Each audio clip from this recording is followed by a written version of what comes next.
you need to put down that bottle because you are destroying this family. Okay.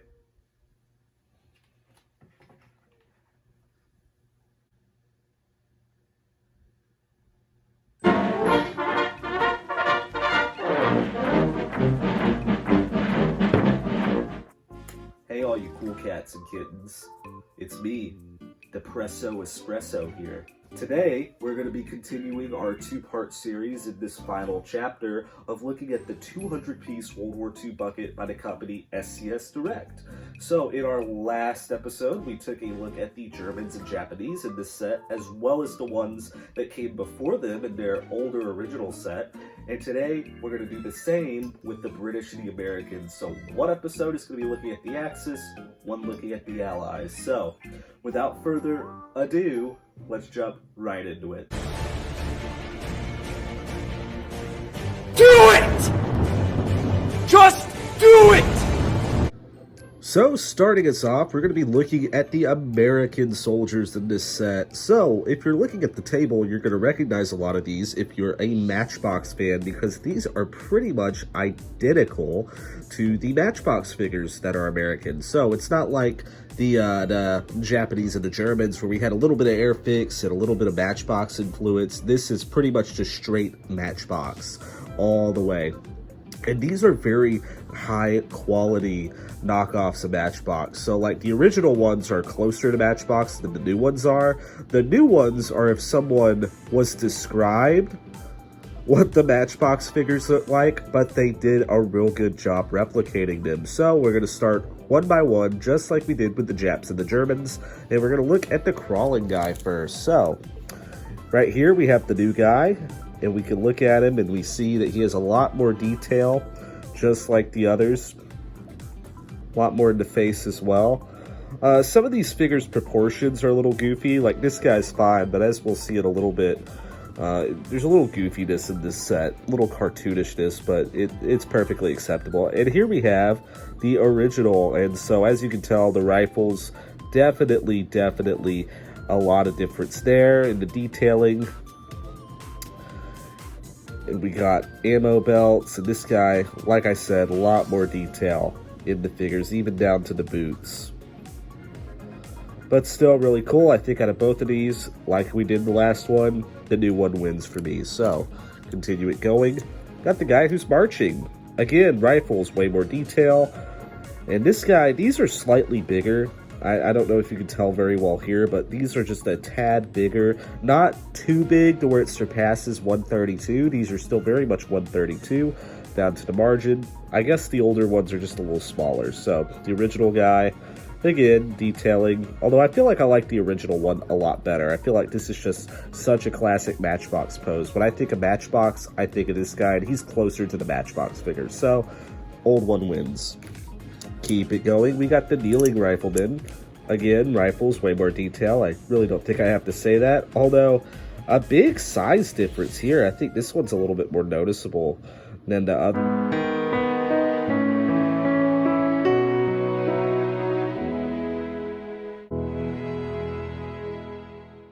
Just fall over all you want. But yeah, a big difference, but I feel like I like this one a little bit better.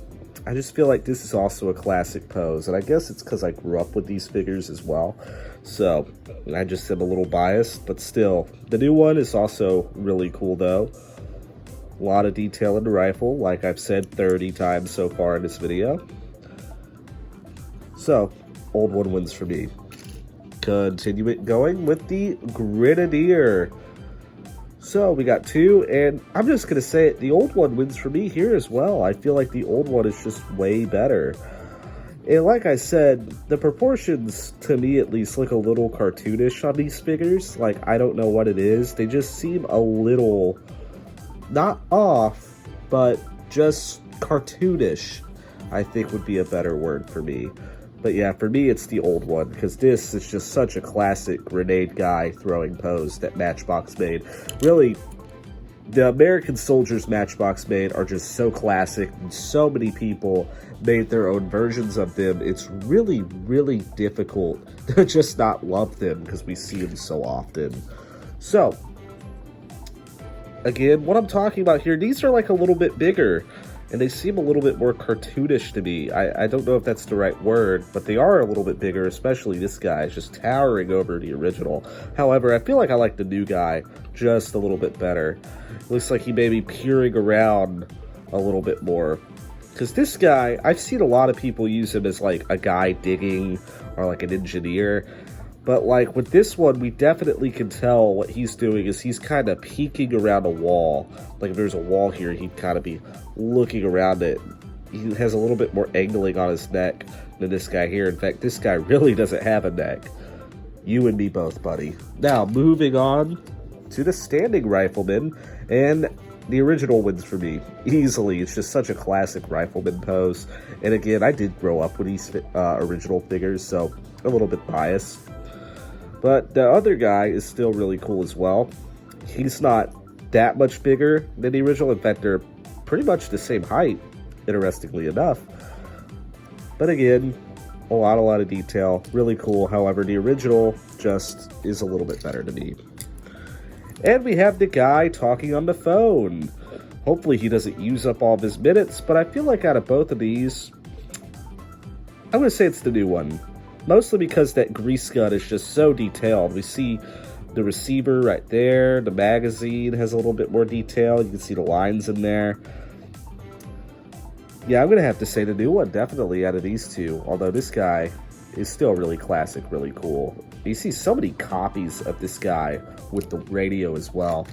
And just tons of other sets. Like I said, the original Matchbox Americans, those have been copied to death by probably hundreds of companies all across the world. Like, I don't know what it is specifically about the Americans, like, but they just get copied like crazy. I know there were some companies in Hong Kong that copied both Airfix and Matchbox in the 1980s. Like, there was a big craze to copy both of those companies at that time. And the main ones that got copied were the Americans. So we got these guys here, and here's what I'm talking about. I just feel like this guy just looks a little bit more cartoonish to me. I just don't know what it is. Something about him. But I think the original wins for me here, the grease gunner. When I was a kid, I always thought this was an MP40, and I was like, why is this American using a German machine gun? But in fact, this is a M3 grease gun. So the M3 grease gun was a stamp pressed weapon, which basically stamp pressed weapons are just way cheaper to make. And pretty much every country in the Second World War was making them, including the United States. Another example of a stamp press weapon would be the Sten gun that the British made. And it was a collapsible submachine gun that was primarily not only given to the infantry in the British forces, but special forces, as well as the French resistance and other resistances like the Dutch resistance, because it was so compact you could pack them in a crate and airdrop them for different resistances to use against the evil Nazis. And we're continuing on with the flamethrower. And there's not much of a height difference here. And I'm going to say, I think I like both of these equally. I really like this guy here, and I really like the original as well. Like I said, biased, but again, this is just a classic set. It's very hard to top. And we got the binoculars guy, and original. Easily the original for me in this one. It's no contest. It's just, again, such a classic pose. This is really a hard set of figures to emulate. It's not like the other three sets where those just didn't get copied as much, especially the Japanese. I rarely ever see other companies copying Airfix Japanese figures. But it's like everyone and their mother has copied the Matchbox Americans, and a lot of us grew up with the Matchbox Americans, so they're just way more classic to us. So, original wins it for me. I would be keeping a counter of how many of these are winning, just which ones I like the most, but I'm not going to. I'm sorry you have a problem with that. I'm just not going to do that. I really don't feel like it. And up next, we have the bazooka guy. So, again, I'm going to say a tie. In fact, actually, I'm not even going to say a tie. I'm going to say the new one, now that I'm looking at him. Because this guy, he's a classic, of course, but I really like the detailing in this new bazooka trooper. And one thing I do appreciate about both of these, and this is how you know Matchbox did their research, they're aiming down. And I've seen a lot of people complain about this, how they're not aiming straight forward, but you got to understand how a bazooka works. So, when you fire a bazooka, the back blast is so heavy that if you're aiming down like this, you're going to fire straight ahead because it's going to raise. Just the kick in it. Like, same with the RPG. If you're aiming, you can't aim straight ahead because you're going to end up going up with it. That's something a lot of people don't know. And last, but certainly not least, we have the machine gunners. So, both of these guys are really cool, although I think I like the original better, not just because it's a classic, but because I feel like this new guy, this is just really small. That's kind of tiny for a Browning, honestly. Now, they did make versions of these that were in fighter planes. More specifically, there was one that the Navy had that was a fighter plane. And if you're familiar with Call of Duty, there's a gun called the Stinger, and basically it's a small Browning, one of the ones that was in the back of a fighter plane, has the stock of the M1 Garand, and it has another piece from another weapon in it. It was made by this one Marine, whose name I can't recall right now, and it was basically a hodgepodge of 3 different weapons, and it was really cool. But yeah, this one, I'm going to have to say the original. So, there you have it. All of the Americans, and this one Japanese guy who just wanted to join the party, Bonsai, reviewed. Now, let's move on to the British. So there you have it. That's the Americans reviewed, but to review the British soldiers in this set, I feel like I need a different outfit, so... there we go. Now I'm properly dressed to talk about British people. Although, something else also doesn't feel right, like something's missing. Perfect. Now I have everything I need to be an average citizen in the United Kingdom.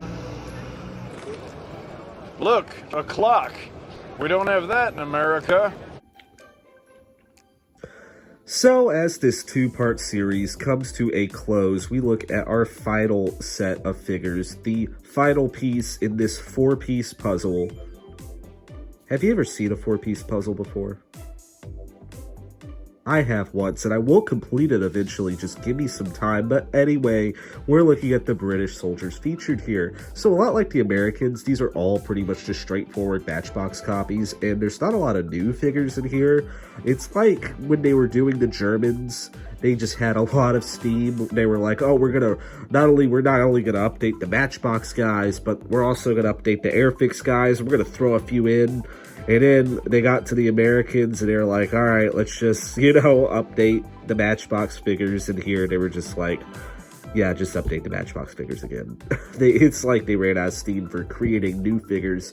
But still, this is a great set, the old ones and the new ones. So let's start looking at these one by one. And we're going to start with our commanding officers. So we have two. We have the old one and the new. And there is a very noticeable height difference with both of these. It was a little noticeable in the American set with a couple of figures, but here, as you're going to see, it's even more noticeable. And if I can get the camera to focus, that would just be absolutely amazing. There we go. So, here's our old one, and you may recognize this guy as General Doom from Plastic Apocalypse, the Sabretooth. So, except he doesn't have a cane here, and it's something Michael Ackerman added. And over here, we have our new guy. And the old one is better, for the simple reason as he has facial hair. Wow, look at that. You shaved off part of your mustache. That's lovely. I didn't shave it off. It rubbed off. From friction. He just looks so proper with that facial hair. He has that mustache. And the new guy just doesn't. Look at him. He has jowls. You can't lead an army with jowls. Unless maybe you're Winston Churchill. But anyway, let's move on to the machine gunners. So, both of these guys are sporting a Brin gun, and again, very noticeable height difference. But I'm going to have to go with the newer one, mostly because the Brin gun just looks way better. You got a bipod here, and it's a lot bigger as well. Look at the old figure. That Brin gun just is way too small, and there's a couple other figures with Brin guns, and they're just way too small. This looks more like an assault rifle than a proper heavy machine gun, which the Brin was. So, a little bit about the Brin gun. I'm pretty sure it was a Canadian-made weapon that the British and the Canadian military used, but still, new one wins right there. And on to the other Brin gunner. We have a Brin gunner laying down, crouching, and standing up, and here's the crouching one. And even though the newer one is way more accurate to the size of the Brin gun, I'm going to have to go with both of them just because I really like this one as well. I still really like both of these, so I'm going to go equal on both of these here. And also the height difference isn't nearly as noticeable, but still two great figures. And up next, you can't go to war without a little bit of music. That's right, we got a bagpipe player.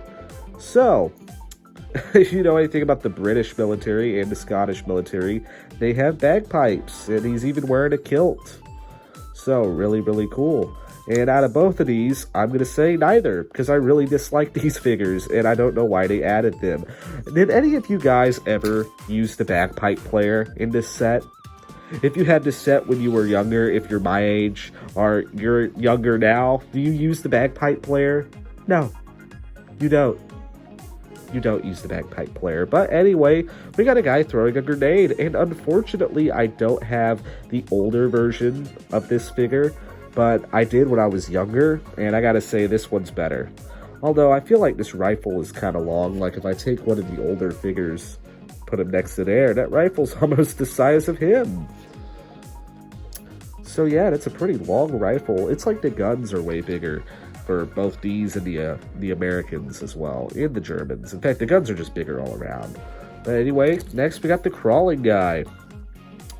And again, look how large this Thompson is compared to this guy, which the Thompson was fairly large. Some machine guns are a lot bigger than people give them credit for, but I think I'm going to have to go with equal on both of these. Because even though this guy has a much more accurate size Thompson, this guy just looks better, just laying down. Like if I put them both next to each other, yeah, this guy's just kind of staring into the dirt. What are you looking at? So up next, we got Rifleman, and honestly, I think I like the older one better. I just don't know, it's just more like that classic Matchbox pose. I just love the way he looks. He's just like the American Rifleman in the previous set. This guy just looks way better to me. And the new one, although, is still really cool. I still really like him as well, so gonna have to go with the old one for that. And next, we got a guy who looks like he's just about to knock the lights out of some poor kraut he just came across on the battlefield. And out of both of these, I'm going to have to say equal, really. I really just enjoy both of them. Looks like he's about to kick in a door and just go Rambo on someone. So, really cool. Wow, we're wrapping up real quick here. Mostly because I just don't have a whole lot to say about this set, honestly. And a lot of what I've said about this whole set in general has been said in the previous 3 sets. So, next we got the guy getting shot. So, if you remember our Halloween special, we talked about this guy just a little bit. And I like both of them. Although I like this one, I think, a little bit more just because it looks like his helmet's about to fall off his head. It looks like he just got shot in the back and is about to fall to the ground. So, really cool figure. You don't really get a whole lot of guys getting shot anymore in modern toy soldier play sets. Like, that was a big thing in the 60s and 70s, Marks and Barzo sets. You would get a lot of guys just getting shot. But you really don't see that anymore, unless it's a copy of this Matchbox set. So next, we got a guy running with a rifle, and it's the old one for me. Mostly because he has a proper bayonet, and he just looks a lot better. And this guy just, he's kind of goofy looking. He really is kind of just goofy looking to me. Just, I don't know what it is. I guess the way his legs are angled, the fact he has no bayonet. If he had a bayonet, I think that would fix my issue. I think that's the main thing. He has his rifle outstretched, but yeah, I'm going to have to go with the old one. So, up next, we got a guy standing with a Bren gun. And out of both of these, I think I like the newer one better. Just because, like I said, that Bren gun is a proper size. So, guy standing up with the Bren gun. And this one right here, though, is still a really cool classic figure. Again, just love the Matchbox sets. And finally, we have this guy. Now, I'm fairly certain there was a Matchbox figure in the original set that was a copy of this, pretty much. But I guess I don't have them. Like I said, I have bought 5 of these in my life. 2 of the original ones. No, I bought 6 because I bought 2 of the original ones when I was a kid, those with the original figures, and then I got one of the original ones when I first started collecting because I wanted to have those figures again because I had them growing up. And I have now 3 of these new ones, and I'm still missing figures from both. So I really don't know what it is. It's like they just kind of cram these into the bucket, I guess. That's the only thing I can think of. But anyway, that wraps up not only this 200-piece bucket, but the British soldiers. This is a fantastic playset, all things considered. And it's really a shame that they're out of production right now. As a lot of you guys know and have talked to me through Discord, which go check out our Discord, by the way. Link is in the channel description. And also check out our subreddit, Plastic Toy Dudes. But a lot of you guys brought up to me that they're out of production and you can't find them at the moment, which really sucks. And I've looked all over to see if I can maybe give you guys a secondary link to maybe Classic Toy Soldiers or some other website, and I've just come up short. SCS Direct, however, the company that sells these, is still very much a store. They sell tons of other products and tons of other toys. They also sell other toy army men, so definitely check them out if you at least want something similar. I know they sell a playset of modern figures, and if you want me to review those, please leave a comment. And my theory on why they're out of production is just because 200 figures for $25 with as high quality as these are just can't be done anymore with inflation and the cost of stuff just going up and up and up. So my theory right now is probably they're gonna either do a smaller bucket, maybe like 100, 150 pieces for around less than $20, or B, they're gonna sell these individually, like in bags, like Germans, British, Americans, Japanese, and probably for like $10 each, which even then, I would still recommend going out of your way to get these if you don't have them already. These really are an essential building block to any toy Army Men collection. So, definitely, if you can get them secondhand, like I did, I got these secondhand, and I got the original ones secondhand too. They don't make those anymore. Definitely get those. Just keep your eyes open on eBay, save it as your search if you can. Just keep your eye out. SCS Direct, 200-piece World War II bucket. But anyway, guys, that wraps up this video. Like I said, join our Discord. We hit 40 members, so if you shout outs, I want to shout out Glowing Jarl. We've been talking mostly about Conte figures, and I definitely need to get some. I don't know why I don't have any. They're real pricey, but I will be trying to get a hold of some for a video. And also, Eastern Block Potato. You've been super active on the Reddit, and you've been super active on the Discord. And thank you, all of you guys who are super active on both of those. I try to get on there where I can, but it's real hard sometimes with work and stuff. But again, thank you guys for watching. Thank you guys for commenting, subscribing. Make sure you do both of those things as well if you haven't already. And anyway, as always...